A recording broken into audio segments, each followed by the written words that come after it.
a plug-in hybrid, PHEV, version of Audi's commanding full-size SUV, the Q7, and thus something to go up against similarly electrified luxury behemoths from Volvo, Porsche and BMW. The Q7 e-tron uses a large 6-cylinder turbodiesel engine mated to an electric motor that's integrated into the transmission, the claim being that this powertrain will manage a combined fuel economy of 156.9 miles per gallon and emit only 48 grams/km of carbon dioxide. That's officially, at least. You'd have to ensure a substantial proportion of your mileage was undertaken in the car's electric-only mode to achieve anything like those figures, so the powertrain's worth is, as ever with PHEVs, going to depend on your driving habits. Audi has been clever with the execution of this diesel-electric powertrain. The heat pump, for example, recycles that of the engine to warm the cabin without draining the battery.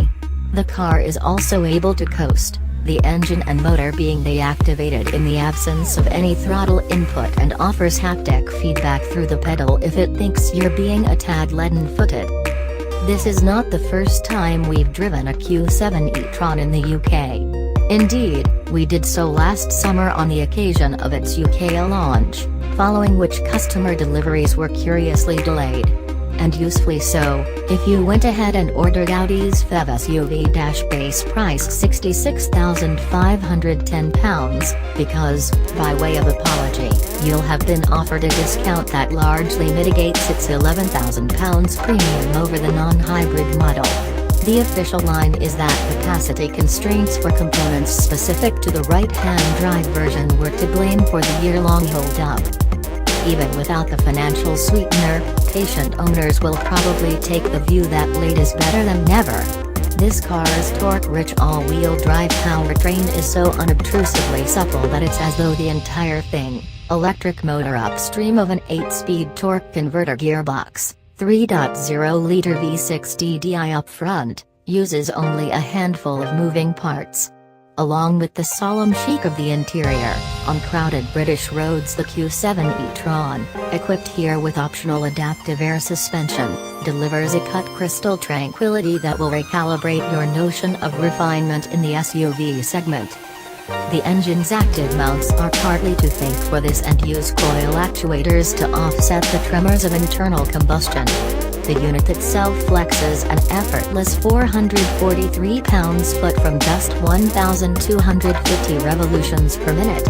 Along with the electric motor, the e-tron delivers a total 516 pounds-foot apart from the brakes, which grab at low speeds because of the disjointed handover from regenerative braking to the real, hydraulic thing. This dual-source setup is a graceful companion to the daily grind. The Q7 e-tron usually starts in electric mode, the eerily distant engine only firing, with but a whimper, once the throttle pedal has been squeezed past a variable point of resistance in its travel. You may find this feature irritating, but if you're at all interested in what this car is capable of, you'll let it be your guide. The same applies to the car's predictive efficiency assistant, which uses sat-nav data and active cruise control to determine the most effective division of labor between hydrocarbons and electrons. At 5 meters long and 2,445 kilograms, 375 kilograms of which is e-tron hardware, and 202 kilograms of that is attributable to the battery pack. To pretend this Q7 is nothing other than a tank would be disingenuous. And yet the heavily assisted but direct steering combined with the car's electric surge means it never feels clumsy in town, where the optional adaptive air suspension almost makes speed bumps disappear.